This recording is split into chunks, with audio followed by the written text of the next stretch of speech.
Hello everyone, I hope everybody is doing all right.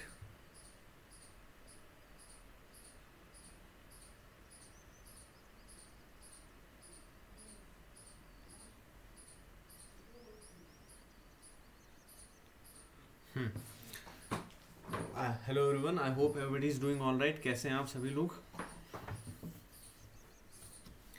शुरू करते हैं आज का करंट अफेयर सेशन. देखो, आज के करंट अफेयर सेशन के अंदर अपन क्या क्या चीज़ें डिस्कस करने वाले हैं उन सबको देखेंगे. उसके साथ में और जो अदर रिलेटेड चीज़ें हैं, ठीक है, जैसे कि क्वेश्चंस वगैरह, उन सबको एक बार बेसिक उनका आइडिया ले लेंगे. फिर उसके बाद में वापस एक एक करके एक एक सबके ऊपर उतरेंगे. ठीक है, सबसे पहले किन किन चीज़ों को अपन डिस्कस करने वाले हैं. कुछ एक मैप्स डिस्कस करेंगे. ठीक है, मैप्स के अलावा G20 के बारे में देखेंगे. G20 के अलावा G7 के बारे में देखेंगे. G7 के अलावा ग्लोबल साउथ अपन देखेंगे, है ना. ग्लोबल साउथ मैप्स के अंदर कौन कौन से मैप्स देख लेंगे, तो केन्या का मैप हो जाएगा. केन्या के अलावा जो है अपना ये है सीरिया. ठीक है, सीरिया के मैप से कुछ एक क्वेश्चंस आए तो उन क्वेश्चंस को डिस्कस करेंगे. सीरिया के मैप के अलावा यहाँ पे साउथ अफ्रीका के मैप से, सॉरी, साउथ अमेरिका के मैप से कुछ एक क्वेश्चंस आए, उन क्वेश्चंस को डील करेंगे, है ना. तो इन सब चीज़ों को देखेंगे. उसके अलावा और क्या चीज़ें, G20 G7 ग्लोबल वगैरह, यहाँ पे ये सारी ग्लोबल साउथ वगैरह ये सारी चीज़ें हो गई, है ना, लार्जली. इसके अलावा MSP के ऊपर आज एक जो है कुछ एक चीज़ें बहुत इंफॉर्मेटिव है, उसे देखेंगे. खालिस्तान का जो इशू है, तो खालिस्तान के इशू के कुछ ओरिजिन और बेसिक्स खालिस्तान के समझेंगे. ठीक है, ISI का क्या रोल है इसके अंदर, उसे देखेंगे. इस खालिस्तान और इशू के अलावा और क्या चीज़ समझेंगे, तो एक बहुत शानदार आर्टिकल आया है, एडिटोरियल आया है HDI के ऊपर, ह्यूमन डेवलपमेंटल इंडेक्स के ऊपर. तो ह्यूमन डेवलपमेंटल इंडेक्स के ऊपर जो एडिटोरियल आया है उससे डील करेंगे.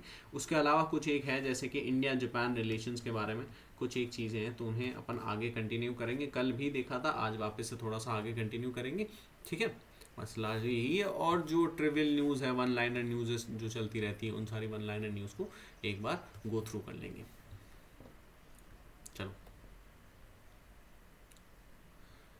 सबसे पहले क्वेश्चंस की बात करते हैं. CA के क्वेश्चंस. इन क्वेश्चंस के आंसर अगर आप लाइव देख रहे हैं तो आप टेलीग्राम चैट के अंदर लिख सकते हैं, और अगर आप जो है यूट्यूब के ऊपर देख रहे हैं तो आप कमेंट सेक्शन के अंदर लिख सकते हैं. चलो, which of the following countries are part of G20. इसमें से कौन कौन सी कंट्री G20 का पार्ट है. Japan, China, Mexico, Indonesia. ठीक है, ये मतलब सारी की सारी होनी चाहिए, चारों की चारों कंट्री जो है वो इसका पार्ट होनी चाहिए. ऐसा ही सेम क्वेश्चन पहले मेरे ख्याल से 2020 या 21 के अंदर UPSC में पूछ चुके हैं.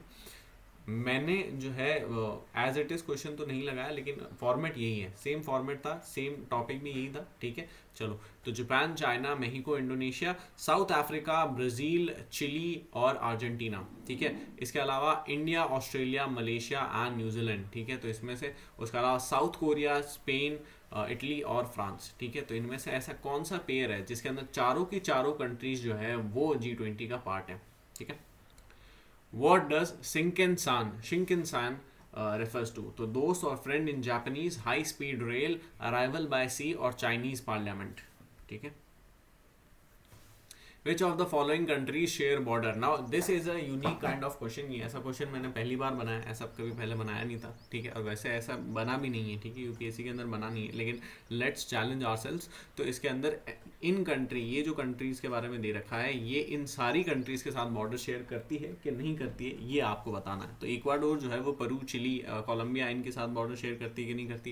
पेरू जो है ब्राज़ील, कोलंबिया और बोलीविया इनके साथ करती है कि नहीं करती. वेनेजुएला जो है कोलंबिया, फ्रेंच गुना और पेरू के साथ करती है कि नहीं करती. This is one single country. Okay, चलो. तो यहाँ पर ये आपके ऑप्शंस दे रखे हैं. ओनली वन पेयर, इनमें सिर्फ एक पेयर सही है, सिर्फ दो पेयर सही है, तीनों पेयर सही है, फिर कोई भी पेयर सही नहीं है.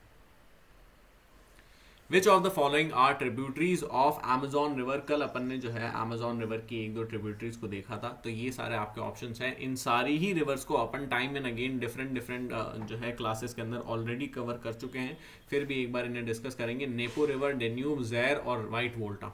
ठीक है, where are Bishri mountains located. Bishri mountains कहाँ पर हैं. सीरिया में, टर्की में, ईरान में या फिर जॉर्डन में. ठीक है, चलो.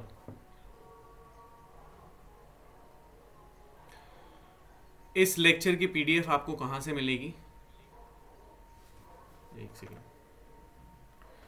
इस लेक्चर की पीडीएफ आपको कहाँ से मिलेगी? तो इस लेक्चर की पीडीएफ आप अगर टेलीग्राम के ऊपर लाइव हैं तो आपको वहाँ पे आप मुझे रिक्वेस्ट कर देना, मैं वहाँ पे अपलोड कर दूंगा। बाकी टेलीग्राम ग्रुप की लिंक मैंने यहाँ पे डाल दी है, वहाँ पर आप जो है ज्वाइन कर सकते हैं। वीडियो अगर अच्छा लगे तो वीडियो को लाइक करें, नहीं लगे डिसलाइक करें, शेयर करें ज़्यादा से ज़्यादा दोस्तों के साथ, पुराने कुछ ये लेक्चर्स वगैरह यहाँ पर पढ़ें, ठीक है। ये टेलीग्राम ग्रुप है, यहाँ पर अगर आपको कुछ भी डाउट्स हैं, क्वेश्चंस हैं, क्वेरीज हैं, फीडबैक वगैरह तो यहाँ पर भी लिख सकते हैं। उसके अलावा कमेंट सेक्शन के अंदर लिख सकते हैं। डिस्कशन ग्रुप टाइप है, नोटिफिकेशंस ऑन कर लें रेगुलर अपडेट्स के लिए। चलो फर्स्ट न्यूज़ डिस्कस करते हैं।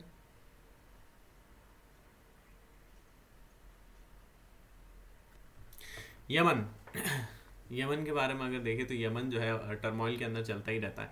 यमन के अंदर कंटिन्यूस टर्मोइल है। Now why is it important for us? तो अक्सर आपने देखा होगा कि यूपीएससी जो है प्लेसेस इन कॉन्फ्लिक्ट्स के ऊपर जो है अक्सर क्वेश्चन पूछता रहता है, और अपन यही सारी प्लेसेस नहीं पढ़ते क्योंकि अपन सोचते हैं कि यार ये तो बहुत ज़्यादा जो है सस्ती कंट्री है, बहुत ज़्यादा फर्जी कंट्री है, बहुत ऐसी कंट्री है वैसी कंट्री है। लेकिन यूपीएससी इन्हीं पर क्वेश्चन पूछता है, और जो लग्जूरियस और बहुत ज़्यादा आई कैचिंग कंट्री होती है जैसे फ्रांस और इटली, और इनके ऊपर इतने क्वेश्चन नहीं आते, ठीक है। तो यमन की अगर बात करें, यमन का मैप देख लेते हैं एक बार। ये यमन का मैप है। यमन के मैप के अंदर यहाँ पर देखो, यमन की कैपिटल है सना। सना के अलावा यहाँ पर एक जो है सिटी है अल हदवा, उसके अलावा ताइस। ताइस के अलावा यहाँ पर देखो बाबेल मंडप, स्ट्रेट ऑफ बाबेल मंडप इस जगह पर है। स्ट्रेट ऑफ बाबेल मंडप किस चीज़ के लिए इनफेमस है? किस चीज़ के लिए इनफेमस है? कमेंट सेक्शन के अंदर लिख कर बताएं, ठीक है, या फिर टेलीग्राम में जहाँ पर भी लिख कर बताएं चैट में, ठीक है। तो किस चीज़ के लिए इनफेमस है? उसके अलावा क्या चीज़ है? गल्फ ऑफ एडन, एक सेकेंड रुकना ना।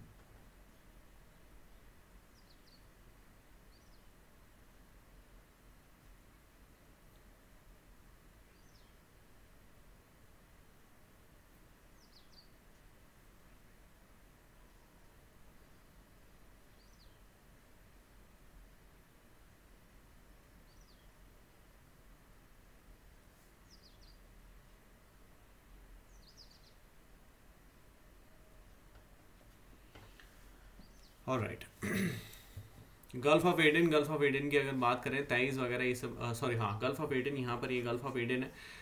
नीचे तो यहाँ पे यमन आ जाता है। एक बार अगर मैं आपको बेसिक बताऊं तो साउदी अरेबियन, जो अरेबियन पेनिनसुला है, अरेबियन पेनिनसुला कुछ ऐसा दिखता है। जिस अरेबियन पेनिनसुला के अंदर यहाँ पे दो कंट्रीज है, एक का नाम है यमन, एक का नाम है ओमान। उसके अलावा यहाँ पे एक कंट्री जिसका नाम है सऊदी अरेबिया। उसके साथ में यहाँ पर इस जगह पर एक कंट्री है, ठीक है, ये थोड़ा सा आगे निकला हुआ ऐसे करके है, ठीक है। तो इस जगह पर एक कंट्री है जिसका नाम है यूएई। यूएई के अलावा इधर है बहरीन, बहरीन के अलावा यहाँ पे है कतर, ठीक है।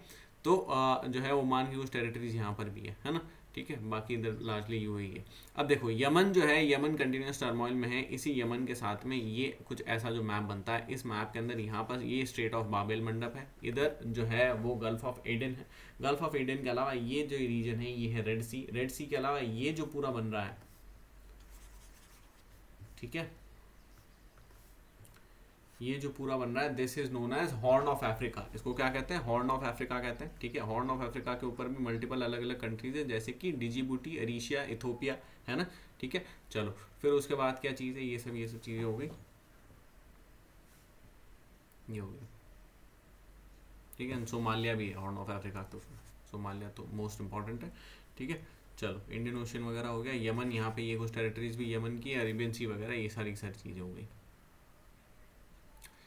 नेक्स्ट मीटिंग हुई है किशिदा, प्राइम मिनिस्टर किशिदा जो कि जापान के हैं, उनकी और किसकी मीटिंग हुई है? और जो हमारे प्राइम मिनिस्टर हैं, प्राइम मिनिस्टर मोदी, इनकी मीटिंग हुई है, ठीक है। तो अब इनकी मीटिंग के अंदर G7 G20 के ऊपर एक कॉमन, कहीं ना कहीं एक जो है कॉमन ग्राउंड्स ढूंढने की बात हुई है। कॉमन ग्राउंड्स के अलावा यूक्रेन इशू के ऊपर कुछ बात हुई। यूक्रेन इशू के अलावा इन्वेस्टमेंट के अलावा एनर्जी के अलावा जो है टाइज, ठीक है, फॉरेन रिलेशंस वगैरह, इन सब की कुछ बातें हुई हैं।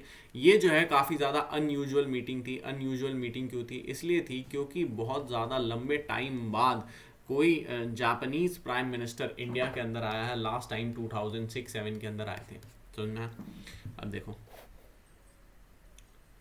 रूल ऑफ लॉ की बात करी गई है, ग्लोबल साउथ की बात करी गई है। लार्जली जो G7 G20 मैंने आपको बता दिया, वही सारी मीटिंग्स वही सारी बातें हैं, ठीक है। ग्लोबल साउथ की और बात करी गई, ग्लोबल साउथ के अलावा रूल ऑफ लॉ की बात करी गई कि भाई world over rule of law होना चाहिए, ना कि कोई भी कभी भी किसी के ऊपर भी वॉर वेज कर दे, ठीक है। तो ऐसी कुछ बात हुई है।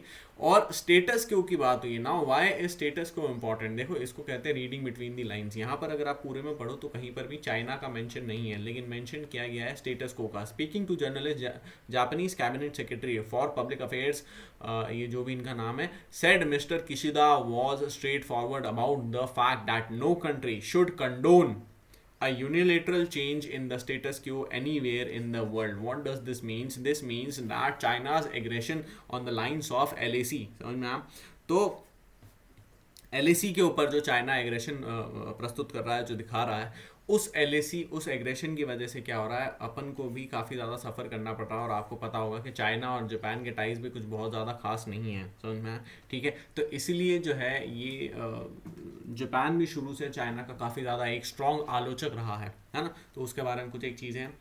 G20 के बारे में यहाँ पे कुछ एक चीज़ें मैंने वापस से लगाई है। G20 को कल भी अपन ने पढ़ा था। G20 के अंदर टोटल 19 कंट्रीज और यूरोपियन यूनियन आता है। टोटल 19 कंट्रीज कौन कौन सी है, फटाफट से लिस्ट करेंगे। सबसे पहले आती है G7 कंट्रीज, है ना। G7 के अंदर US आ जाता है, कनाडा आ जाता है, इटली आ जाता है, ठीक है, UK आ जाता है, जर्मनी आ जाता है ना, जर्मनी आ जाता है। उसके अलावा अपना जो है G7 के अंदर जापान आता है। जापान के अलावा एक और कौन सी कंट्री मिस कर रहा हूँ बताओ? जापान के अलावा एक और कंट्री आती है, हमेशा एक नई कंट्री मिस करता हूँ मैं, रशिया। फिर उसके बाद जो है G8 के अंदर रशिया आ जाता है, ठीक है। अभी इसको देखते हैं, जापान के अलावा और कौन सी कंट्री, US आ गया, कनाडा आ गया, है ना, फ्रांस, ठीक है, फ्रांस ही है ना, ठीक है। तो इधर फ्रांस हो गया। फ्रांस के अलावा रशिया आ गया। रशिया के अलावा G20 के अंदर कौन कौन सी कंट्रीज आती है, वापस से देखते हैं। G20 के अंदर ये 7 कंट्रीज प्लस ये 8th country plus India plus China plus Brazil plus south Africa plus Indonesia plus जो है मेहिको प्लस टर्की, है ना। टर्की के अलावा साउथ कोरिया, है ना। साउथ कोरिया के अलावा ऑस्ट्रेलिया, ऑस्ट्रेलिया के अलावा यहाँ पे और कौन सी कंट्री आती है बताओ? अर्जेंटीना, है ना। ब्राज़ील देख लिया अपन ने, इंडिया देख लिया, चाइना देख लिया, साउथ अफ्रीका देख लिया, इंडिया, ये सब चीज़ें होंगी। ब्राज़ील हो गया, है ना। इसके अलावा EU आता है यहाँ पर, ठीक है। तो एक EU हो गया। EU के अलावा और कौन सा बच गया बताओ? लाली ही सारी कंट्री। इंडोनेशिया नहीं देखा ना, इंडोनेशिया ही रहा, ठीक है। तो इंडोनेशिया हो गया, सारी कंट्रीज हो गई, ठीक है। तो 9 10 11 12 13 14 15 16 17 18 19, अभी भी एक कंट्री मिसिंग है। तो इसके अंदर कौन सी कंट्री आएगी बताओ? मेहिको वगैरह सब कुछ हो गया, अर्जेंटीना हो गया, ब्राज़ील हो गया, ऑस्ट्रेलिया, जापान, साउथ कोरिया। देखते हैं एक और कौन सी कंट्री है, ठीक है, सऊदी अरेबिया, ठीक है। तो एक और सऊदी अरेबिया भी हो गया, समझ में आया, ठीक है। आज तो G20 और सारी कंट्रीज हो गई। चलो नेक्स्ट। G20 जो है वर्ल्ड्स लार्जेस्ट इकोनॉमी G20 का पार्ट है। इसके अलावा इंडस्ट्रियलाइज्ड और डेवलपिंग कंट्रीज दोनों, डेवलपिंग नेशंस दोनों इसका पार्ट है। जैसे कि डेवलपिंग नेशंस के अंदर मेहिको हो गया, साउथ अफ्रीका हो गया, इंडिया हो गया, है ना, चाइना हो गया। ये चाइना भी वैसे डेवलपिंग ही क्लासीफाई होता है, इंडोनेशिया वगैरह हो गया, ठीक है। ये सारे, अर्जेंटीना हो गया, ठीक है। तो ये सारे डेवलपिंग है। एंड अकाउंट्स 90% जो ग्रॉस वर्ल्ड प्रोडक्ट होता है GWP, उसका 90% जो है वो इन कंट्रीज के अंदर ही है। 75 to 80% इंटरनेशनल ट्रेड ये कंट्रीज के बीच में होता है, ठीक है। और मोर देन हाफ, ठीक है, रफली half of the world's land area इनके पास है, और 2/3 पॉपुलेशन इनके पास है। 2/3 पॉपुलेशन के अंदर मैंने आपको कल ही बताया था कि खाली 1/3 पॉपुलेशन तो सिर्फ इंडिया एंड चाइना के पास ही है। 1/3 से भी ज़्यादा, 1/3 से ज़्यादा पॉपुलेशन तो सिर्फ इंडिया एंड चाइना के पास ही है, समझ में। फिर उसके अलावा क्या है, G20 was founded in 1999 whereas G7 was founded in 1975, समझ में, ठीक है। सेवरल वर्ल्ड इकोनॉमीज वगैरह ये सारी चीज़ें हो गई सिंस 2008 वगैरह। चेयर रोटेशन वगैरह ये सारी चीज़ें अपन ने देख ली है। ऑर्गेनाइजेशन, चेयर रोटेशन कुछ नहीं, ट्रॉयका के बीच में चलता है, ठीक है। मतलब एक एक कंट्री के बीच में चलता है। 5 ग्रुप्स बांट रखे हैं, तो हर ग्रुप में से एक कंट्री आएगी। अब यहाँ पे सीन ये है कि अभी ट्रॉयका किसके पास है? अभी ट्रॉयका जो है इंडोनेशिया, इंडिया एंड ब्राज़ील के पास है, समझ में आप, ठीक है।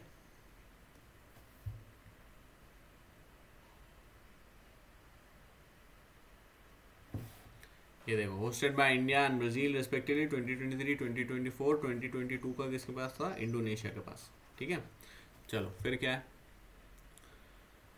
G20 के एजेंडा की अगर अपन बात करें तो फाइनेंशियल फोकस यहाँ पे जो है एक फाइनेंशियल फास्ट ट्रैक, एक फाइनेंशियल ट्रैक भी होता है। ठीक है, उस ट्रैक को भी कभी अपन डिटेल में डिस्कस करेंगे, यहाँ पर अभी उसको नहीं देंगे क्योंकि ऑलरेडी काफ़ी सारी चीज़ें।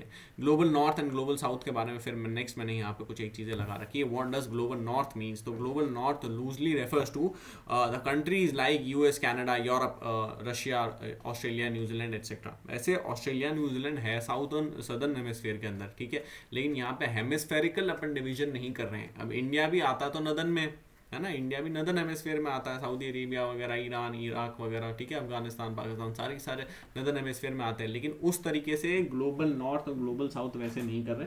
That is northern hemisphere and southern hemisphere by equator.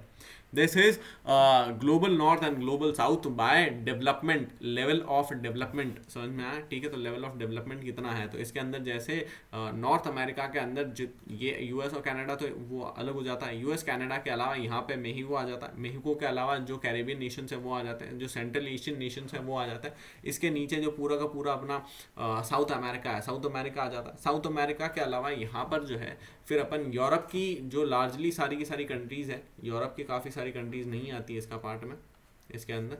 ठीक है, लेकिन इधर जो कुछ ईस्टर्न यूरोपियन कंट्रीज़ है वो सारी आ जाती है। पूरा का पूरा अफ्रीका एंटायरिटी के अंदर आ जाता है। अफ्रीका के बाद में यहाँ पे पूरा का पूरा मिडिल ईस्ट कवर हो जाता है ना। मिडिल ईस्ट के बाद में यहाँ पे जो है रशिया वगैरह इधर वाला रीजन कवर नहीं होता है, रशिया वगैरह इधर वाला पूरा रीजन कवर नहीं होता है। ठीक है, रशिया के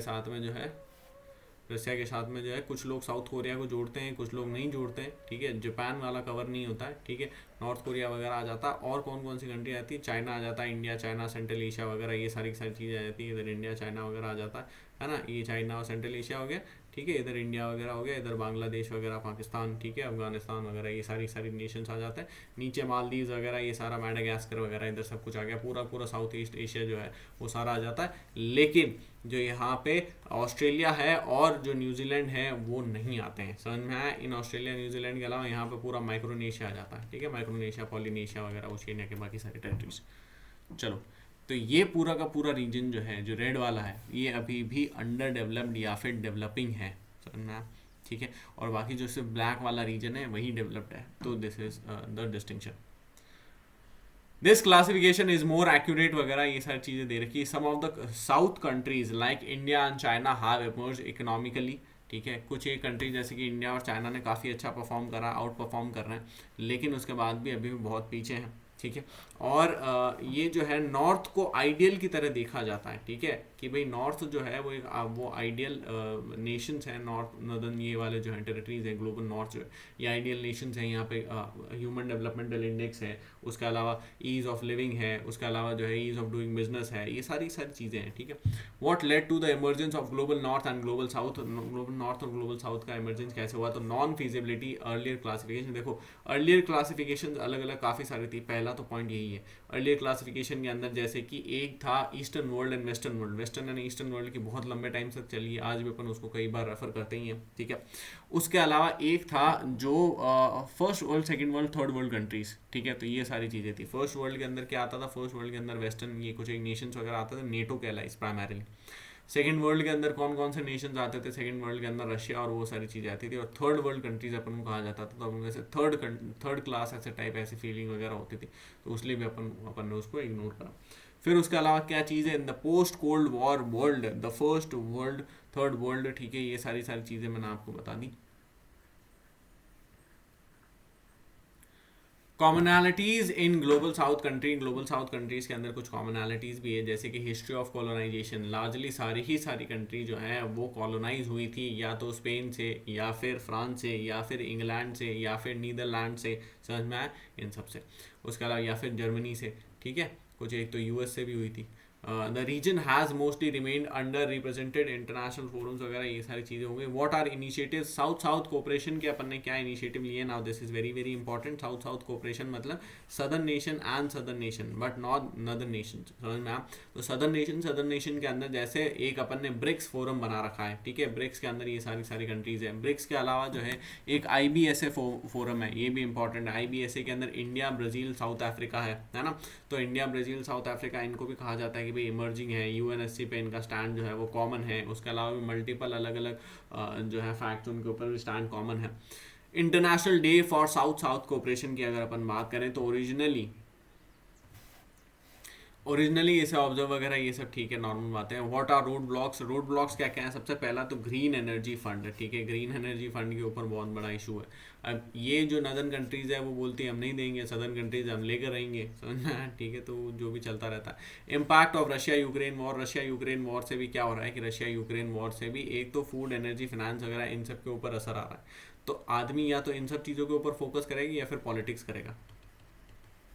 समझ में आया. ठीक है, तो बट ऑब्वियस पहली जो है नीड वो ये सब होने वाली है. ठीक है, अब यहाँ पे आप एक बात समझो. उसके अलावा यूक्रेन रशिया वॉर के ऊपर स्टैंड भी इंपॉर्टेंट है. काफ़ी सारी कंट्रीज क्या स्टैंड ले रही है. समझ में आया. तो 3 तरीके के स्टैंड अपन को देखने को मिल रहा है. एक्चुअली 2 तरीके के स्टैंड अपन को देखने को मिल रहा है. ठीक है, 2 स्टैंड कौन से. एक तो जो रशिया यूक्रेन वॉर को कंडोन कर रहे हैं कि ये गलत बात है और रशिया ने एडवर्सरीज करी किसके ऊपर, यूक्रेन के ऊपर. और कुछ जो है वो यहाँ पे न्यूट्रल है, अपना स्टैंड नहीं ले रहे हैं, जैसे कि इंडिया हो गया, चाइना हो गया, सऊदी अरेबिया हो गया. ठीक है, चाइनाज इंटरफेरेंस की बात करें तो ग्लोबल साउथ के अंदर चाइना जो है वो कुछ ना कुछ कीड़े करता रहता है. तो ये भी बहुत ज़्यादा फिर बाकी के जो नेशंस हैं, ठीक है, उनके लिए इशू हो जाता है. और वो जो नदर्न, जो ग्लोबल नॉर्थ वाले जो नेशंस हैं वो भी इस एजेंडा को, इस जो है एरिया को, इस आइडिया को फिर क्वेश्चन करने लगते हैं. समझ में आया. US हेजेमनी वगैरह ये चीज़ें, इन एडुकेट एक्सेस टू रिसोर्सेज. ठीक है, इम्पैक्ट ऑफ कोविड-19 वगैरह ये सारे पॉइंट दे रखे हैं. G7, G8, G20 का यहाँ पे मैंने वो लगा रखे हैं. G7 के अंदर अपन ने देख लिया कनाडा है, कनाडा के अलावा US है, US के अलावा UK है, जर्मनी है, फ्रांस है, इटली है, उसके अलावा जापान है ना. G8 के अंदर जो है रशिया आ जाता है, इन सब के अलावा ऐड हो जाता है. इसके साथ में और कौन ऐड होता है तो G20 में Argentina, Australia, Brazil, China, European union, India, Indonesia, Mexico, Saudi Arabia, south Africa, south Korea and Turkey. समझना. नाउ यहाँ पर एक न्यूज़ है अभी, जैसे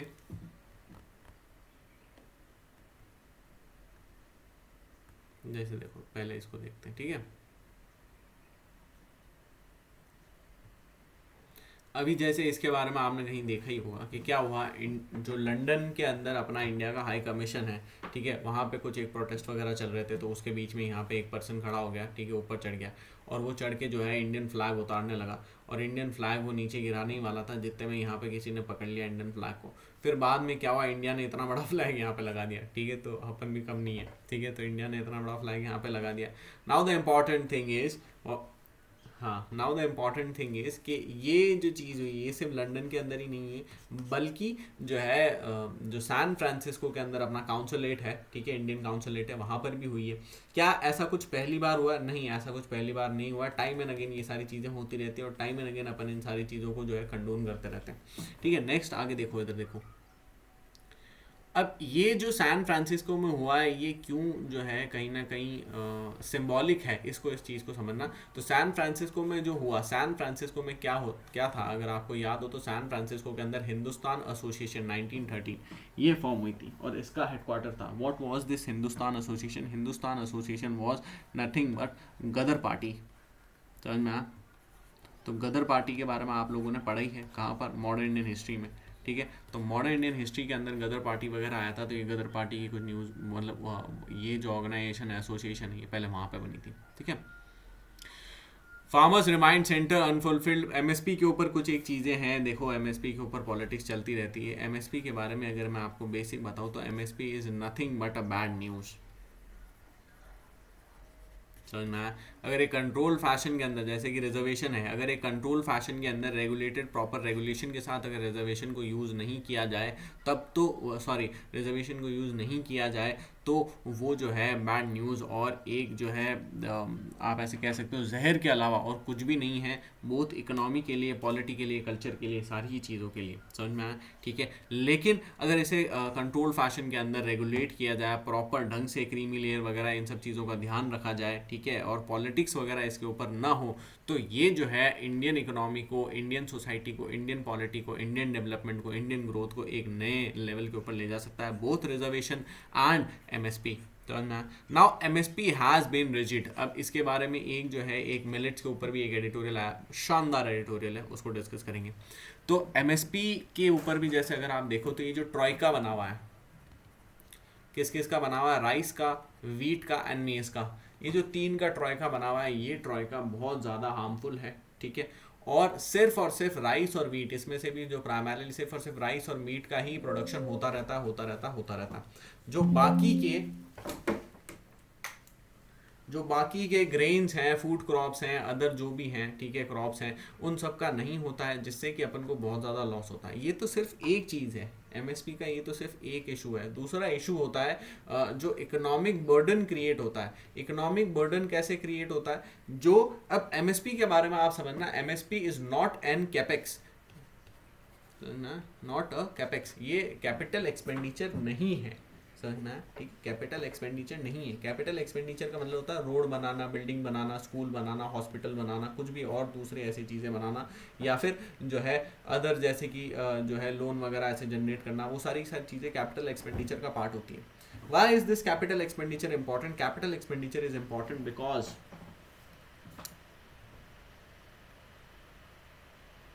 इसके अंदर कोई डाउट है क्या? पहले एक बार ये बता दो, फिर आगे, क्योंकि मैं तेज तेज चलता रहता हूँ।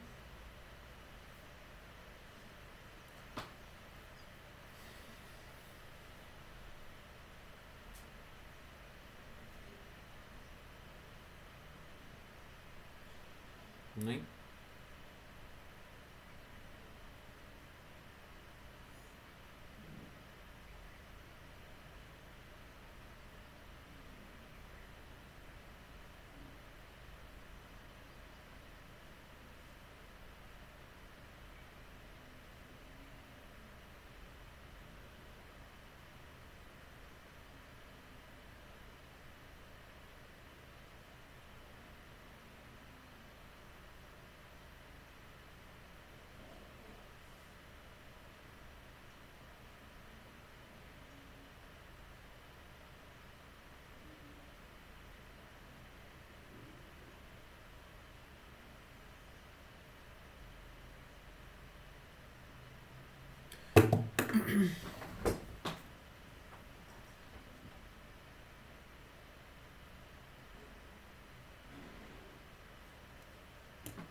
ठीक है, चलो क्या बता रहा था मैं आपको? Capital expenditure. Why is this capital expenditure important? Capital expenditure is important because it creates spill over effects. और स्पिल ओवर इफेक्ट के बारे में अपन ने पढ़ा है, पॉजिटिव स्पिल ओवर इफेक्ट के बारे में। टेलीग्राम के अंदर जो कोई भी लाइव देख रहा है तो टेलीग्राम के अंदर चैट के अंदर या तो लिख कर बताओ, और या फिर जो है अपने क्या नाम है, यूट्यूब के अंदर कमेंट सेक्शन में लिख कर बताना। ठीक है, जो भी जहाँ पर भी देख रहा है। ये समझ में आया?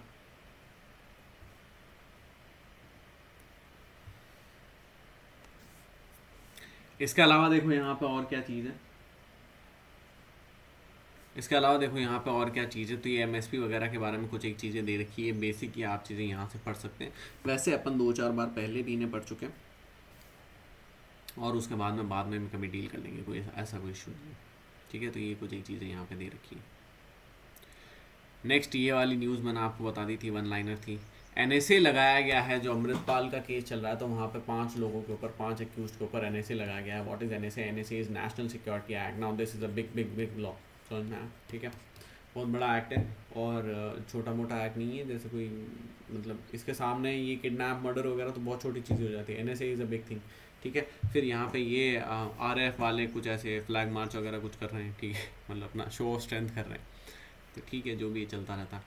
Then what do we have, यहाँ पे टेररिज्म के कुछ टाइप्स दे रखे हैं। टेररिज्म के टोटल 4 टाइप्स होते हैं, अभी जैसे 2 के बारे में देखें तो एथनो नेशनलिज्म और रिलीजियस टेररिज्म। एथनो नेशनलिज्म पहले बहुत टाइम तक डोमिनेट कर रहा था, ठीक है। अब जो खालिस्तान का मूवमेंट है वो रिलीजियस नेशनलिज्म है या फिर एथनो नेशनलिस्टिक टेररिज्म है, सॉरी रिलीजियस टेररिज्म है या फिर एथनो नेशनलिस्टिक टेररिज्म है। It is ethno nationalistic terrorism and not religious terrorism. Religious terrorism के अंदर तो क्या होता है, एक रिलीजन जो है वो अपनी हेजिमनी, अपनी मोनोपोली क्रिएट करने की कोशिश करता है, जैसे कि इस्लामिक स्टेट, ठीक है, IS या फिर IS जैसे कहते हैं, समझ में आया, ठीक है, Islamic state of Iran and Syria, Iraq and Syria, ठीक है। तो ये तो जैसे जो है रिलीजियस टेररिज्म के एग्जाम्पल हैं। वहीं जो खालिस्तान का पूरा है वो एथनो नेशनलिस्ट टेररिज्म का एग्जाम्पल है, जिसके अंदर क्या हो रहा है कि अपनी एथनिसिटी के ऊपर हम जो है अपना एक पर्टिकुलर नेशन वगैरह क्रिएट करना चाहते हैं, और जो भी सेपरेट नेशन वगैरह सेपरेटिस्ट टाइप का मूवमेंट होता है, समझ में आप, ठीक है। सेपरेट स्टेट और elevation of the status of one ethnic group over others, समझ में आप।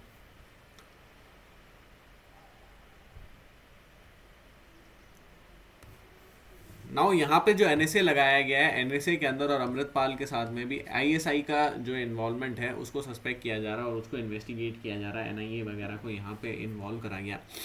तो ISI के अगर अपन उसकी बात करें, इन्वॉल्वमेंट की बात करें, what is ISI? ISI is premier spy agency of Pakistan, समझ में आया? जैसे अपने पास रॉ है, ठीक है, USA के पास CIA है, ठीक है, और उसके अलावा अपन जेम्स बॉन्ड में MI6 देखते हैं, वैसे ही जो है पाकिस्तान के पास कौन सी है, ISI है ना। तो इस किसी ने भी वो टाइगर जिंदा है वगैरह मूवी देखी होगी तो वो भी आप समझते होंगे। तो यहाँ पे ISI है। Now why is this important, see understand this. यहाँ पर जो है ISI को अपन एक एक्सटर्नल स्टेट एक्टर के तौर पे देखेंगे, और ये एक्सटर्नल स्टेट एक्टर क्या करता है? एक्सटर्नल स्टेट एक्टर इंडिया के अंदर अपना फोर्स को एग्जैजरेट, अपनी फोर्स को जो है यूज़ करता है, अपनी मनी वगैरह को, इन सारी चीज़ों को यहाँ पे डालते हैं। उनके खुद के पास तो पैसा है नहीं, ठीक है, खाने पीने के लिए यहाँ पर वो पैसा डालते हैं, ताकि यहाँ पर जो है टर्मोइल्स, पॉलिटिकल टर्मोइल्स और अदर जो है ऐसे टेररिस्ट एक्टिविटीज़ वगैरह क्रिएट हो सके, समझ में, ठीक है। अगर ये रीजन स्टेबल नहीं होगा, स्टेबिलिटी यहाँ की वीक होगी, तो वो विन करेंगे वॉर को, समझ में आए, लॉन्ग टर्म वॉर को, क्योंकि उन्हें समझ में आ गया है कि डायरेक्ट वॉरफेयर के अंदर तो पाकिस्तान जीत नहीं सकता है। They have time and again agreed to this, समझ में आया, ठीक है, कि वो एक डायरेक्ट वॉरफेयर के अंदर इंडिया से नहीं जीत सकते हैं। There is no chance, there is no way, समझ में आया, ठीक है। तो वो क्या करते हैं, वो दूसरे तरीके की टैक्टिक लगाते हैं, दैट इज़ टेररिज्म, समझ में आया, ठीक है। तो वहाँ से टेररिज्म वगैरह को एक्सपोर्ट करते हैं इंडिया के अंदर। फिर क्या चीज़ है, when any government directly or indirectly indulges in terrorism against its own people or the people of another country, समझ में आप। उसके अलावा एक्सटर्नल स्टेट स्पॉन्सर्ड टेररिज्म भी इसे कहते हैं, ठीक है, एक्सटर्नल नहीं लिखा हो तो स्टेट स्पॉन्सर्ड टेररिज्म भी इसका इसे कहते हैं। उसके अलावा जैसे कश्मीर के अंदर जो चीज़ देखने को मिलती है, इंडियन मुजाहिदीन और सिमी वगैरह के केस में, सिमी जो एक बैंड ऑर्गेनाइजेशन है, ठीक है, तो सिमी वगैरह केस में जो चीज़ें देखने को मिलती है वो सब ये चीज़ें हैं। बांग्लादेश, म्यांमार वगैरह यहाँ पर भी जो है कुछ एक इशूज़ ऐसे रह चुके हैं, ठीक है।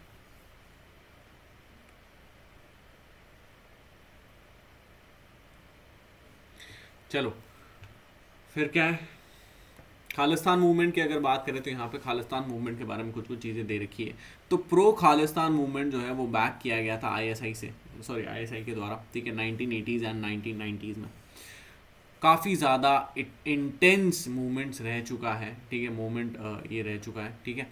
और इसकी अगर अपन बात करें तो रिसेंटली यहाँ पे मैनिफेस्ट वगैरह ये सब चीज़ें, कनाडा और US के अंदर भी ऐसी बातें आती है कि भाई वहाँ पर भी जो ये खालिस्तान की डिमांड होती है और सेल्फ डिटर्मिनेशन 6 वगैरह की इनकी डिमांड होती है। देखो समझना इस बात को, जो लोग कनाडा में हैं, US में हैं, UK में हैं, वो वहाँ से टाइम पास करते हैं, अच्छी बात है ना, वहाँ से टाइम पास करते हैं, अच्छी बात है। पहली बात, वो यहाँ पर टाइम पास कर नहीं सकते, ठीक है।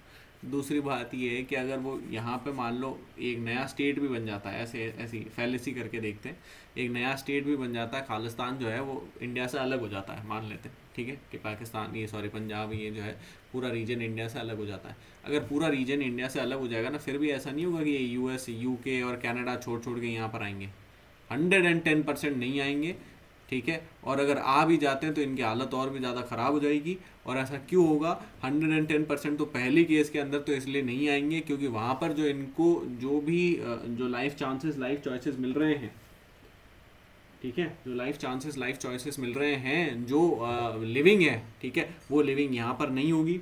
ठीक है, जो अपॉर्चुनिटीज़ है वो अपॉर्चुनिटीज़ यहाँ पर नहीं होगी। अगर आ भी जाते हैं, ठीक है, जैसे कुछ एक लोग हैं, अगर यहाँ पे 100 लोग हैं तो 100 में से मैक्सिमम के 10 लोग आ जाएंगे, इसके अलावा कुछ नहीं आएंगे। 10 लोग अगर आ भी जाते हैं तो वो 10 लोग भी यहाँ पर आकर पछताएंगे ही, परेशानी होंगे, क्योंकि ऑलरेडी जो है पॉपुलेशन कम नहीं है एरिया वगैरह के अकॉर्डिंग। कुछ एग्रीकल्चर वगैरह वो सब एग्रीकल्चर भी जो है एक ही तरफ डिफाइंड है, बाकी कुछ एग्रीकल्चर वगैरह चल नहीं रहा है, ठीक है, सिवाय राइस के और वीट के कुछ ज़्यादा कुछ उगता नहीं है ना, ठीक है, लिमिटेड एग्रीकल्चर वगैरह है, कोई इंडस्ट्रीज़ वगैरह यहाँ पे है नहीं, ठीक है, हालत ख़राब है, रीजन की हालत ख़राब है। उस खराब हालत के अंदर अगर और लोग बाहर से आते हैं तो पॉपुलेशन इंक्रीज़ होगी, रिसोर्सेज की और ज़्यादा दर्द होती जाएगी, समझ में आया? तो सिचुएशन और ज़्यादा ख़राब ही होगी, ठीक है, सुधरेगी नहीं, ठीक है। जो पाकिस्तान के साथ हुआ सेम कंडीशन, ये सब फैलिसीज होती है, सपने होते हैं, ठीक है। जो चीज़ चल रही है उसे स्टेटस को अगर अपन मेंटेन करें तो बेहतर रहता है। अगर ज़बरदस्ती अपन उसको छाड़ने की कोशिश करते हैं तो वो चीज़ ख़राब हो जाती है, समझ में आया? ठीक है, पाकिस्तान की क्या हालत हुई हुई है ये अपन सबको पता है। अब pro Khalistan rally was organize in London वगैरह, ये सारी चीज़ें, सेक्स फॉर जस्टिस वगैरह ये सब है, डल खालसा वगैरह, ये सब चीज़ें देखी यहाँ पे, इन सबको आप पढ़ सकते हैं। ये जो पूरी की पूरी डिमांड है, ठीक है, ऑब्जेक्टिव है to liberate the so called Khalistan. Now ऐसे ही खुद के जो है डिमांड करते थे, खालिस्तान तो चलो फिर भी एक चीज़ है, खालिस्तान के अलावा कुछ एक टाइम पहले एक कैलासा नाम की कंट्री पैदा हुई थी, पता है आपको? कैलासा नाम की कंट्री पैदा हुई थी, कहाँ पर है ये कहीं तो है, मैप कैसा है, कुछ जैसा तो है अब इसका क्या मतलब होता है? इसका मतलब होता है कि कहीं नहीं है और कैसा भी नहीं है, ठीक है, बस एक जो है फिलोसॉफिकल कंट्री है, यूटोपियन कंट्री है, और जाके दूसरी कंट्रीज़ के साथ कुछ सिस्टर सिटी वाली ऐसे कुछ जो है एग्रीमेंट्स वगैरह, डिप्लोमेटिक एग्रीमेंट्स वगैरह जाके साइन कर रहे हैं, कह रहे हैं यूएस नाम को रिकॉग्नाइज करा, ठीक है ऐसी झूठी बातें चल रही, ऐसा कुछ हो नहीं रहा है जबकि, ठीक है। फिर क्या है, जर्नैल सिंह भिंडरावाला का केस आपको पता ही होगा। जर्नैल सिंह भिंडरावाला केस वैसे इन डेप्थ आता है कहाँ पर, पोस्ट इंडिपेंडेंस के अंदर। अगर पोस्ट इंडिपेंडेंस डील करेंगे तो इस केस को भी देखेंगे। उसके अलावा क्या चीज़ है, आईएसआई स्पॉन्सर्ड टेररिज्म वगैरह ये हो गया, मिलिटेंसी इन जेएनके वगैरह ये सब चीज़ें चल रही है। Steps taken to check terror funding, तो यहाँ पर अपन क्या क्या स्टेप्स ले चुके हैं अभी तक टेरर फंडिंग को चेक करने के लिए। तो एक तो यूएपीए के अंदर टेररिस्ट फाइनेंस को डाल दिया गया है। उसके अलावा सिक्योरिटी एजेंसीज जो हैं वो फाइनेंशियल इंटेलिजेंस यूनिट के साथ में मिलकर काम कर रही है। कुछ टाइम पहले मैंने आपको बताया था एफआईयू जो है वो हर कंट्री के अंदर अगर अलग अलग बनती है, जैसे एफआईयू इंडिया जो है आईएन, ठीक है, ये इंडिया की यूनिट है, वैसे ही एक एफआईयू पाकिस्तान होगी, है ना, ऐसी अलग अलग कंट्रीज होगी। ये एफआईयू का काम क्या होता है, ठीक है, एफआईयू का काम ये होता है कि जो बाहर से, समझना इस बात को, जैसे अगर कुछ भी ब्लैक मनी का, कुछ भी ऐसे फ्यूजिटिव इकोनॉमिक ऑफेंस का, ठीक है, या फिर कुछ ऐसे कुछ और भी धांधली वांधली का अगर कुछ भी केस आता है तो आप जो है एफआईयू के अंदर रिपोर्ट कर सकते हो। Now what will FIU do? FIU जो है वो उनकी जो रीजनल यूनिट होगी, जैसे एफआईयू इंडिया है, ठीक है, फाइनेंशियल इंटेलिजेंस यूनिट इंडिया है, एक तो उनको रिपोर्ट करेगी। दूसरी बात, इस चीज़ को रिपोर्ट पहले तो इन्वेस्टिगेट वगैरह करते हैं, अगर उनको लगता है कि कुछ जो है वाकई कुछ जो है सीरियस मामला है, कुछ जो है रियल मामला है, ऐसी कुछ फालतू बात नहीं है, ठीक है, तो फिर एक तो इनको रिपोर्ट करेंगे, और दूसरा जो यहाँ पर जो ऑर्गेनाइजेशंस हैं, ठीक है, इसके रिगार्डिंग उन सबको रिपोर्ट करेंगे, जैसे कि ईडी हो गया, सीबीआई वगैरह हो गया, समझ में आप, ठीक है। डीमोनेटाइजेशन करा गया था ताकि ब्लैक मनी को और जो काउंटरफेट करेंसी है उन सबको चेक करा जाए, है ना, स्ट्रेंथ वगैरह ये सारी चीज़ें दे रखी है, आप इनको देख सकते हैं। सुप्रीम कोर्ट और ओआरओपी के बारे में कुछ न्यूज़ है। ओआरओपी क्या चीज़ होता है? वन रैंक वन पेंशन, कुछ टाइम पहले बहुत ज़्यादा न्यूज़ में था, अभी इसको देखेंगे। इसको देखने से पहले एक बार रिविजन करेंगे, और जो है इसके अंदर अगर आपको कुछ भी डाउट हो अभी तक जो भी पढ़ा तो आप मुझे बताओ। वीडियो अगर अच्छा लगे तो वीडियो को लाइक करना, ठीक है, नहीं लगे डिसलाइक करना, चैनल को इसको वीडियो को शेयर करना, चैनल को सब्सक्राइब करना, है ना। कोई डाउट वगैरह हो तो यहाँ से लाइव क्लास यहीं पर होती है। लाइव अगर आप जो है टेलीग्राम खोलोगे ना, तो जैसे अभी लाइव क्लास चल रही है, तो आप टेलीग्राम अगर खोलोगे तो यहाँ पर आपको तो नहीं होता क्या हाईलाइट, कोई बात नहीं, टेलीग्राम खोलोगे तो यहाँ पर आपको जो है दिख जाएगा लाइव ऐसे कुछ ना कुछ लिखा हुआ होगा, और उसके बाद मैं लिंक भी डाल देता हूँ, अब लिंक वो अक्सर लोग थोड़ा कंफ्यूज हो जाता है, तो कोई बात नहीं, यहाँ पर लिंक भी डाल देता हूँ, वहाँ से आप जो है देख सकते हो। ठीक है, अभी कोई डाउट हो तो बताओ पहले।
चलो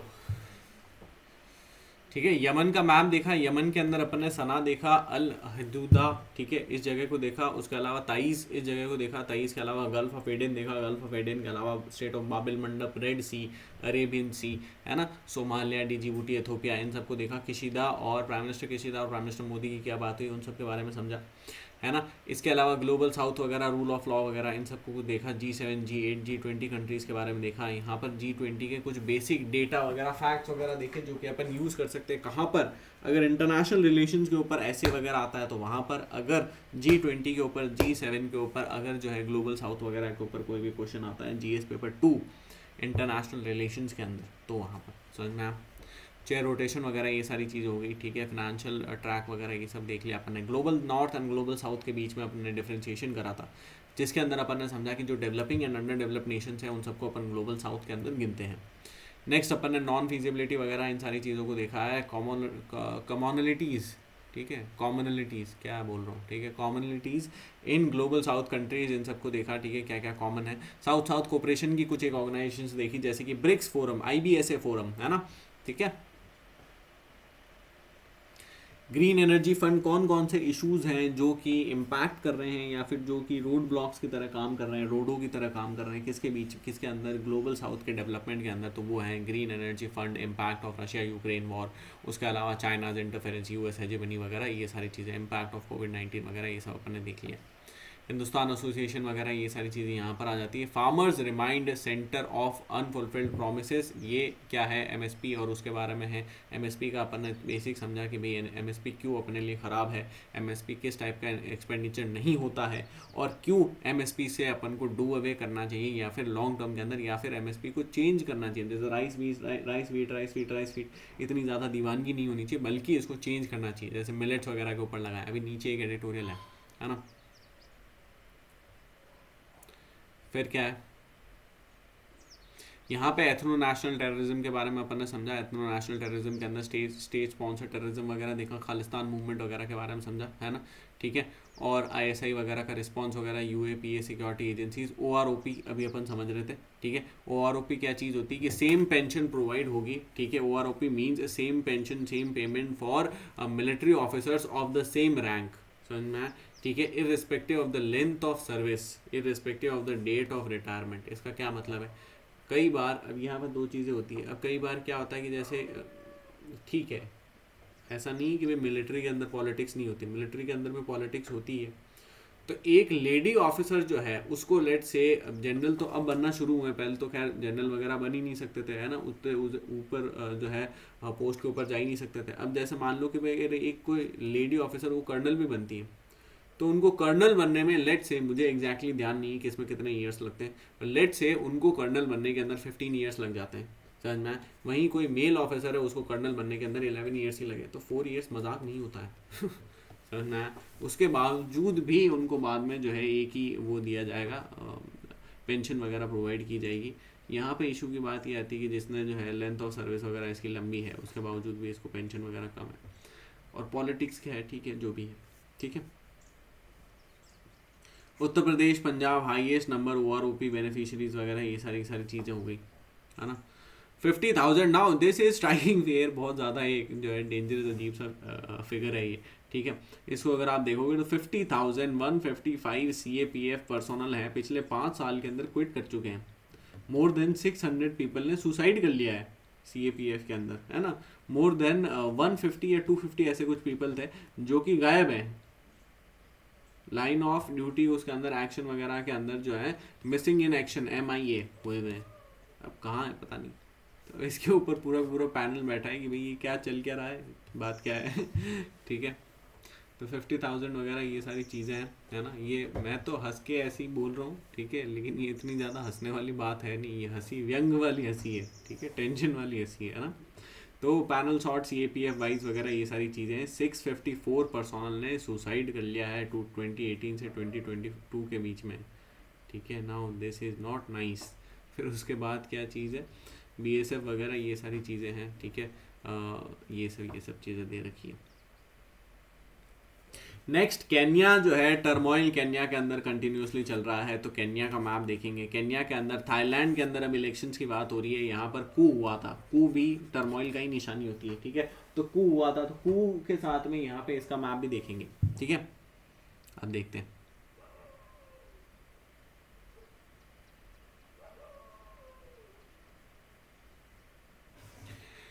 अगर सबसे पहले यहाँ पे केन्या वगैरह समझते हैं, केन्या है कहाँ, यहाँ है केन्या, ठीक है। क्या केन्या के ऊपर पहले UPSC में क्वेश्चन आया है, ठीक है। केन्या की किस चीज़ के ऊपर क्वेश्चन आया, तो केन्या के अंदर एक रिवर है, ठीक है। उस रिवर के रिगार्डिंग क्वेश्चन आया है, ठीक है। उस रिवर को देखेंगे अभी, ठीक है। और उसके अलावा केन्या के आसपास में कौन कौन से कंट्रीज है, तो ये पूरा का पूरा जो है ये ईस्टर्न अपना वो है अफ्रीका है, ठीक है। इस ईस्टर्न अफ्रीका के अंदर कुछ एक लोग मैडागास्कर को भी जोड़ देते हैं, यहाँ पे नीचे मैडागास्कर है, ठीक है। मैडागास्कर के अलावा केन्या के साथ में बॉर्डर शेयर करने वाली कंट्री जैसे कि तंजानिया के अलावा युगांडा के अलावा इथोपिया के अलावा सोमालिया। इसके अलावा पूरा का पूरा जो, देखो जूम इन करता हूँ,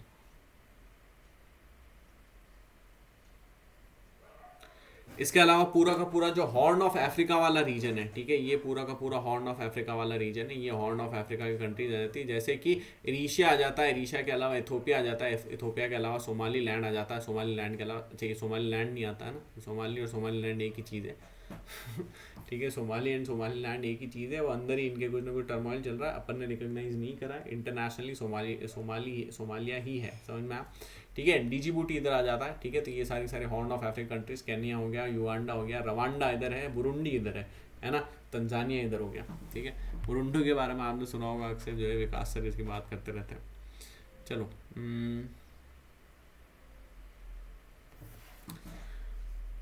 लेक तुर्काना, यहाँ पर ये केन्या का मैप है। लेक तुर्काना एक इलांगेटेड लेक है, दिख रहा है, इलांगेटेड ऐसे लंबा खिंचा हुआ लेक है। जो लंबे खिंचे हुए लेक होते हैं वो किसका रिजल्ट होते हैं, वो रिफ्ट वैली का, रिफ्टिंग का, फॉल्टिंग का रिजल्ट होते हैं, समझ में आया, ठीक है। उसके अलावा क्या चीज़ है, क्या केन्या से इक्वेटर गुजरता है, इसके ऊपर पहले क्वेश्चन आ चुका है। यस गुजरता है, जिसके ऊपर जो है माउंट केन्या एक माउंटेन है, माउंट केन्या ऊपर यहाँ पे आइस कैप्ड माउंटेन है, इक्वेटर के ऊपर होने के बावजूद भी आइस कैप्ड है। नैरोबी यहाँ की कैपिटल है। नैरोबी के अलावा एल्दोर्फ, किसुमू के अलावा नकुरू के अलावा मोम्बोसा, ठीक है। ये यहाँ पर जो है कुछ एक इम्पॉर्टेंट सिटीज़ है। रिवर जो है, रिवर यहाँ पे देखो, ताना रिवर एक है, इसके ऊपर क्वेश्चन नहीं आया था, है ना। दूसरी एक रिवर है, अभी बताऊंगा, चलो ठीक है। और कौन सा है, यहाँ पे एक चलबी डेजर्ट है, ठीक है। चलबी के अलावा ये ग्रेट रिफ्ट वैली यहाँ पर देखो दिख रहा है, ग्रेट रिफ्ट वैली बहुत बड़ा है। ये कहाँ से शुरू होता है, डेड सी से शुरू होता है। डेड सी कहाँ पर, इजराइल के पास में, वहाँ से शुरू होता है, नीचे नीचे ठेठ मैडागास्कर वगैरह सबको अलग कर देता है, ठीक है, ठीक है। लेक विक्टोरिया, क्या जो अपना ये है केन्या है, क्या वो लेक विक्टोरिया के साथ बॉर्डर शेयर करता है, बिल्कुल करता है। युगांडा भी करता है, तंजानिया भी करता है, और उसके अलावा और कोई कंट्री करता है क्या, नहीं, और कोई कंट्री नहीं करता, सिर्फ ये 3 ही कंट्री करते हैं, युगांडा, तंजानिया एंड केन्या, समझ में आया?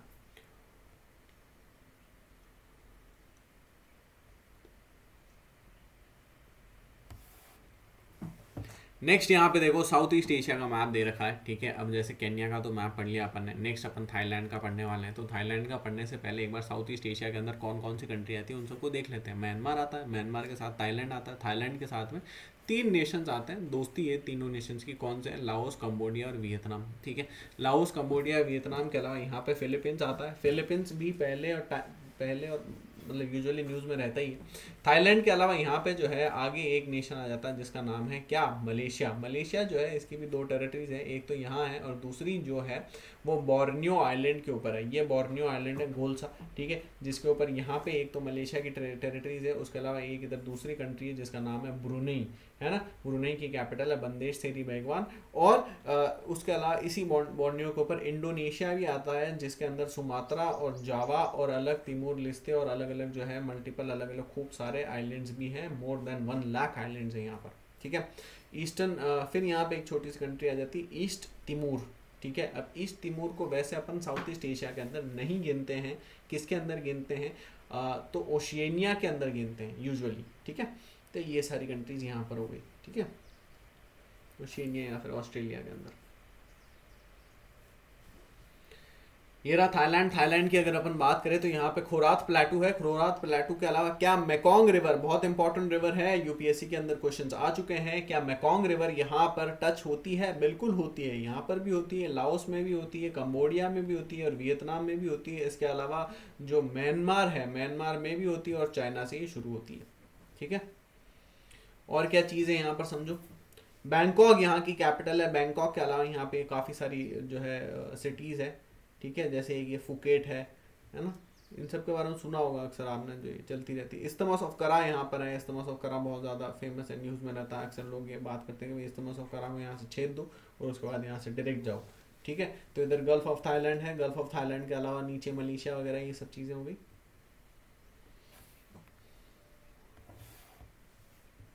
एक इधर मिंग रिवर है ना, बस बाकी ज़्यादा कुछ भी नहीं। देखो ह्यूमन डेवलपमेंटल इंडेक्स के ऊपर एक एडिटोरियल है, शानदार एडिटोरियल है। इस एडिटोरियल को समझते हैं, ठीक है। कितना बचा है? ये एडिटोरियल है और ये वाला है, दो एडिटोरियल है बस, लास्ट, ज़्यादा कुछ भी नहीं है। बहुत ज़्यादा मेरे वो लेक्चर वैसे हो जाते हैं ना, टीडीएस हो जाते हैं। नहीं, टेंशन की बात नहीं, वैसे भी ज़्यादा लोग देखते नहीं हैं। ठीक है, चलो। Wide disparities in human development, इसकी अगर बात करें तो according to the human development report of 2021-2022, यहाँ पर देखो ह्यूमन डेवलपमेंट रिपोर्ट, ठीक है। ह्यूमन डेवलपमेंट रिपोर्ट की अगर बात करें तो इसके अंदर इंडिया की रैंक आई है 132, इंपॉर्टेंट है याद रखना। इंडिया की रैंक आई है 132 out of 191 Nations. How many Nations? 191 Nations, है ना, 191 नेशंस। और उसके अलावा जो है बिहाइंड बांग्लादेश वगैरह, बांग्लादेश और श्रीलंका से भी पीछे अपन चल रहे हैं। इस बांग्लादेश और श्रीलंका से पीछे चलने के अलावा यहाँ पे कुछ HDI के बारे में कुछ एक चीज़ें दे रखी है, जैसे कि देखो, जैसे कि समझाता हूँ मैं, जैसे कि दिल्ली हो गया, केरला हो गया, चंडीगढ़ हो गया, है ना, और ये सिक्किम भी है मेरे ख्याल से शायद, ठीक है, गोवा है, ठीक है, गोवा है, सिक्किम है ना। तो ये वाले जो नेशंस हो गए, ये स्टेट्स हो गए, ठीक है। एक सेकेंड होल्ड करो।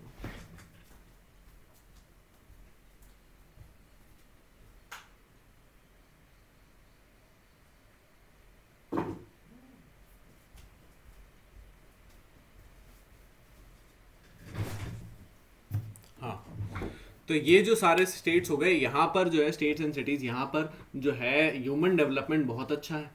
इतना ज़्यादा अच्छा है कि आप जो है जो यूरोपियन कंट्रीज़ हैं उनके साथ में इसको कंपेयर कर सकते हो। फिर उसके बाद कुछ एक कंट्रीज़ हैं, सॉरी, फिर उसके बाद कुछ एक स्टेट्स हैं जैसे कि बिहार, बिहार के अलावा असम, असम के अलावा यूपी, यूपी के अलावा मध्य प्रदेश। ये सारे जो हैं स्टेट्स हैं, इनके अंदर ह्यूमन डेवलपमेंट इतना ख़राब है कि आप जो है जो अफ्रीकन कंट्रीज़ हैं उनके साथ आपको इनको कंपेयर करना पड़ रहा है।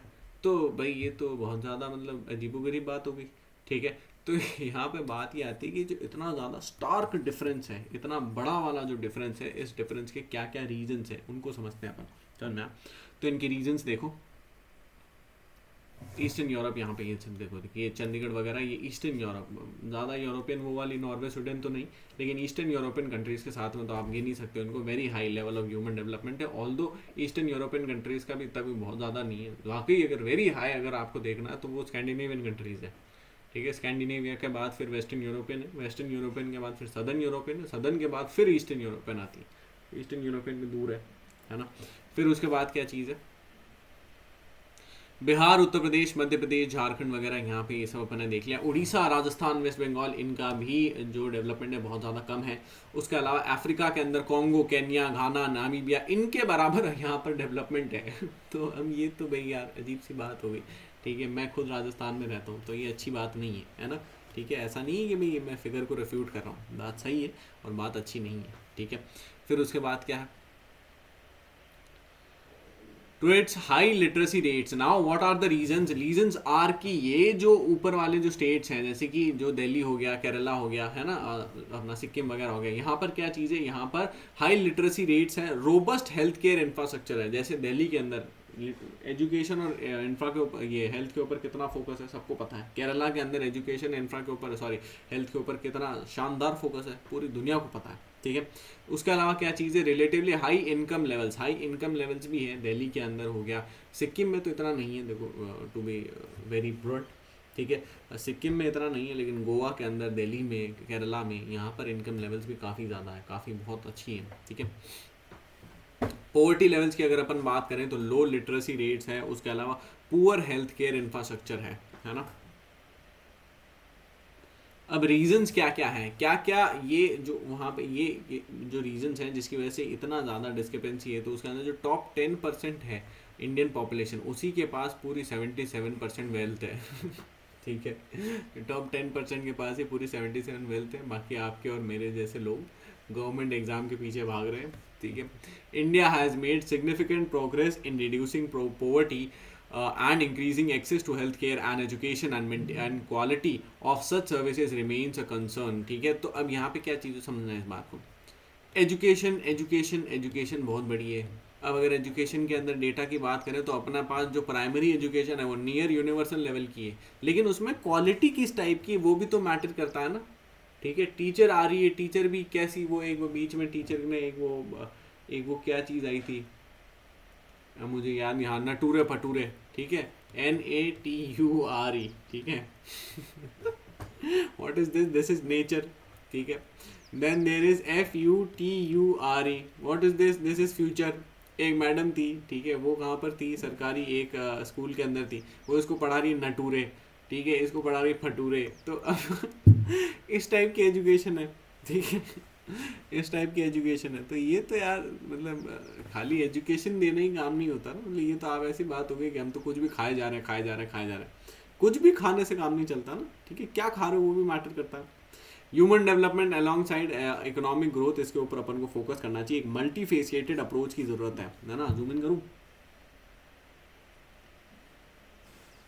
मल्टी फेसिएटेड अप्रोच की ज़रूरत है, जिसके अंदर इनकम इनइक्वालिटी, उसके अलावा जेंडर इनइक्वालिटी और सोशल सर्विसेज को एक्सेस वगैरह कितना है, उसके अलावा एनवायरमेंटल चैलेंजेस वगैरह क्या हैं क्या नहीं है, ठीक है। सोशल इंफ्रास्ट्रक्चर जैसे कि health care, education, basic house hold वगैरह, एमिनिटीज़ वगैरह, जैसे कि क्लीन वाटर हो गया, इंप्रूव सैनिटेशन हो गया, क्लीन फ्यूल हो गया, इलेक्ट्रिसिटी हो गया, इन सब के ऊपर अपन को फोकस करने की ज़रूरत है। इंटरनेट वगैरह के ऊपर फोकस करने की ज़रूरत है, इंटरनेट है ही नहीं, ठीक है, मैं दुखी हूँ इंटरनेट के चक्कर में, ठीक है।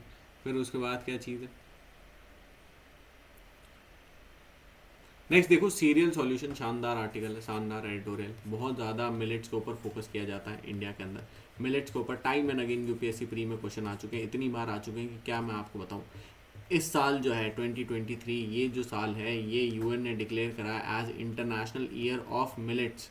क्यों डिक्लेयर करा है, मिलेट्स के ऊपर इतने पागल क्यों होते हैं, क्योंकि जो राइस है, उसके अलावा अपना जो वीट है और जो मेज़ है, ठीक है, राइस, वीट एंड मेज़, ठीक है, इन तीनों चीज़ों की वजह से क्या होता है, इन तीनों चीज़ों की वजह से एग्रीकल्चर के अंदर ये इन तीनों के ऊपर ही फोकस दिया जाता है, प्राइमरी फोकस, तो बाकी की चीज़ें सफ़र करती हैं, समझ में आया। जैसे मिलेट्स के अंदर कौन कौन सी क्रॉप्स है, जैसे कि जो अपना बाजरा हो गया, रागी हो गया, है ना। अब यहाँ पर समझो कोर्स ग्रेन, ये मिलेट्स को कोर्स ग्रेन कहते हैं ना। अब यहाँ पर समझो कि ये जो राइस, वीट, मेज़ है, 98%, अराउंड 98% यहाँ पर कहीं लिखा हुआ है, देखते हैं हमें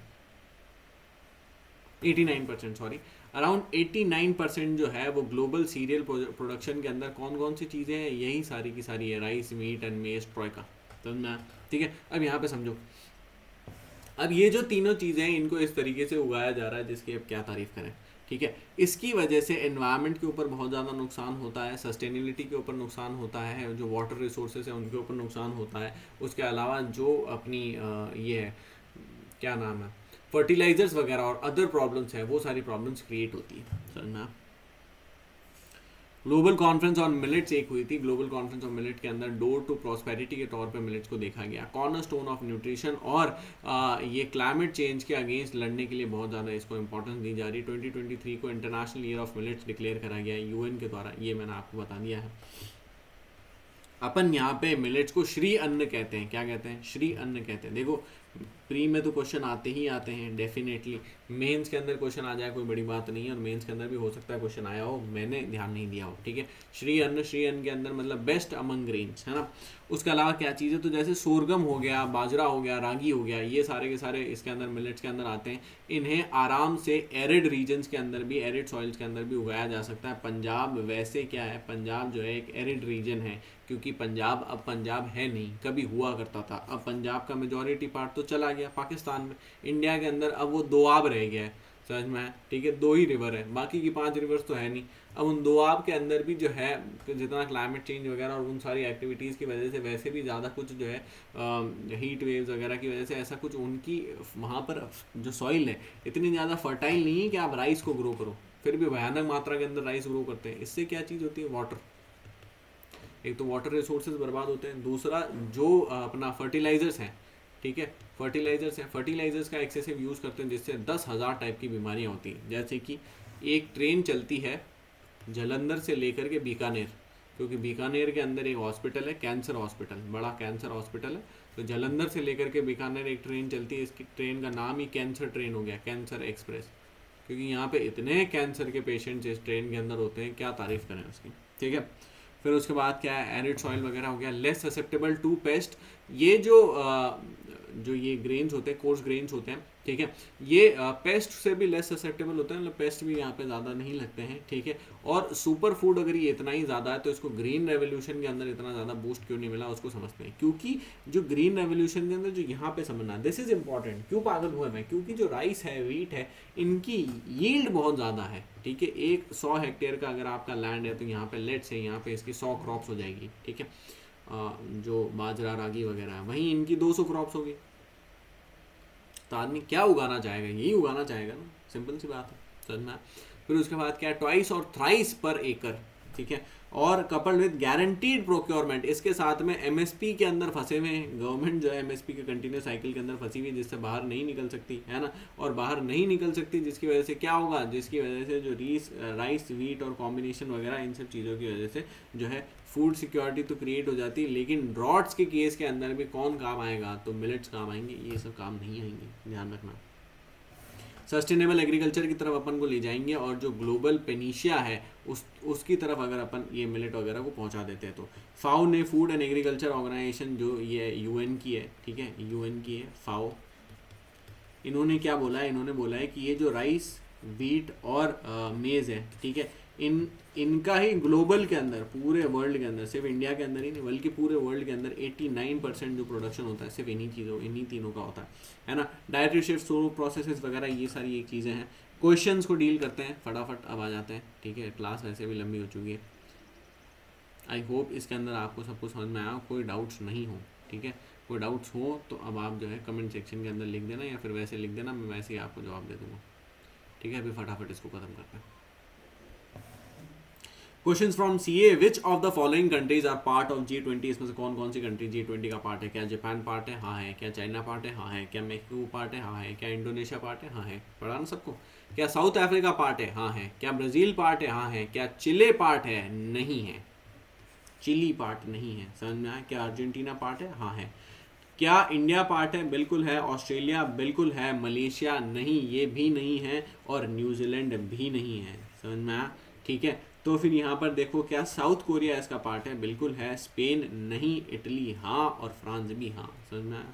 स्पेन नहीं है, ये वाला थोड़ा ऑप्शन टफ था, ठीक है। इसके अंदर आपको ऐसा लग सकता है कि भाई यार ये क्या पता हो सकता है, नहीं हो सकता है, ठीक है, क्योंकि स्पेन वैसे आ सकता है, लेकिन स्पेन को नहीं है, G20 का पार्ट नहीं है। फर्स्ट ऑप्शन सही था, ठीक है, ए। उसके अलावा व्हाट डज शिंकन सान रेफर्स टू, शिंकन सान का क्या मतलब होता है, दोस्त ऑफ फ्रेंड इन जापानीज, ये फालतू बात है, ठीक है, मुझे जापानीज आती नहीं है। हाई स्पीड रेल के बारे में कल मैंने आपको बताया था, बुलेट ट्रेन को वहाँ पे शिंकन सेन कहते हैं, है ना। अराइवल में सी जो है ये अपन ने पढ़ा था किसके केस में, ऑलिव रिडले टर्टल के साथ में, और ऑलिव रिडले टर्टल के साथ में स्पेनिश, ठीक है, स्पेन्योल के अंदर अपन ने पढ़ा था कि अराइवल में सी को कहते हैं अरीबड़ा, क्या कहते हैं, अरीबड़ा। समझ में आया? तो जो ऑरिजिनेटेड टर्टल्स आते हैं ना, तो उसको अरीबड़ा कहते हैं। चाइनीज पार्लियामेंट नहीं, ये भी नहीं है। Which of the following country shares border with, ये अलग अलग कंट्रीज है। तो इक्वाडोर, पेरू, वेनेजुएला, पहले समझते हैं फिर बाकी टाइम पास करेंगे। देखो ये जो है, इसको ऐसे समझो, ये ऐसा कुछ जो है, ये है अपना साउथ अमेरिका। साउथ अमेरिका के अंदर यहाँ पर एक कंट्री है जिसका नाम है कोलंबिया, सबसे ऊपर, जो कि सेंट्रल अमेरिका से जुड़ रही है। कोलंबिया के अलावा यहाँ पे एक कंट्री है जिसका नाम है वेनेजुएला। वेनेजुएला के अलावा यहाँ पर जो है 3 प्रोमिनेंट कंट्रीज़ हैं जो कि लैटिन अमेरिका का पार्ट नहीं है, ये मैंने कल आपको बताया था। इन 3 कंट्रीज़ के अलावा कोलंबिया के जो जस्ट नीचे जो कंट्री आती है वो है इक्वाडोर, जिससे कि इक्वेटर पास होता है, समझ में आया। उसके अलावा यहाँ पर एक कंट्री है जिसका नाम है पेरू, ऐसे एक कंट्री है जिसका नाम है पेरू। पेरू के अलावा यहाँ की जो सबसे बड़ी कंट्री है वो है ब्राज़ील। इतनी बड़ी ब्राज़ील ही है, पूरे एरिया के अंदर ब्राज़ील ही है। ब्राज़ील के बाद में यहाँ पे पेरू के साथ में एक और कंट्री जिसका नाम है बोलीविया, और बोलीविया के साथ में हमेशा याद रखना एक ट्राइंगल बनता है जिसके अंदर चिले और अर्जेंटीना आ जाते हैं, ठीक है। तो इधर आ गया चिले और इधर आ गया अर्जेंटीना, इधर आ गया बोलीविया, इधर आ गया ब्राज़ील, इधर आ गया पेरू, इधर आ गया इक्वाडोर, इधर आ गया कोलंबिया, इधर आ गया कोलंबिया, इधर आ गया वेनेजुएला। इधर ये जो 3 कंट्रीज है इनका क्या नाम है, बीच वाली का नाम सरीनेम है, इसका नाम फ्रेंच गुना है, और इसका नाम गुआना है, ठीक है। फिर उसके बाद क्या चीज़ है, यहाँ पर और भी कुछ कंट्रीज़ है, अर्जेंटीना वगैरह हो गया, तो यहाँ पर और भी कुछ कंट्रीज़ है जैसे कि परगुए और उरुग्वे, ठीक है, ये दोनों कंट्रीज़ यहाँ पर है, परगुए और उरुग्वे। यही सारी जो है साउथ अमेरिका की कंट्रीज़ है। अब इनको इसके साथ में मैच करके देखते हैं।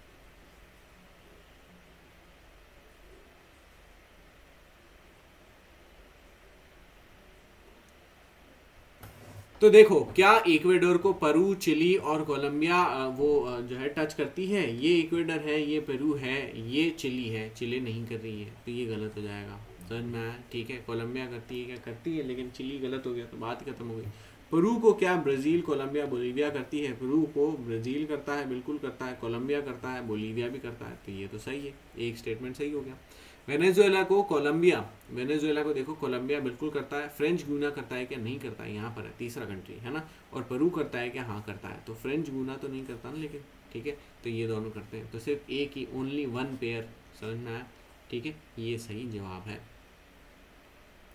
विच of the following are tributaries of Amazon river, कल मैंने आपको बताया था नेपो रिवर जो है, वो नेपो रिवर कहाँ पर है, इक्वाडोर के अंदर है, समझ में आया, ठीक है, नहीं सॉरी, पेरू के अंदर है, ठीक है, पेरू के अंदर है, और पेरू से वो जो है अमेजोन को ट्रिब्यूटरी है, ठीक है। डेन्यूब रिवर मैंने आपको बताया था, डेन्यूब रिवर ब्लैक सी के अंदर ड्रेन करती है, अपने क्या नाम है, रोमेनिया से होते हुए, ठीक है, रोमेनिया से होते हुए ब्लैक सी के अंदर ड्रेन करती है। रोमेनिया और ब्लैक सी कहाँ है, वो तो यूरोप के अंदर है, ठीक है। ज़ैर रिवर इतना ज़्यादा फर्जी ऑप्शन था, इससे फर्जी कोई ऑप्शन नहीं हो सकता। Zaire river is a very famous river, it is also known as Congo river.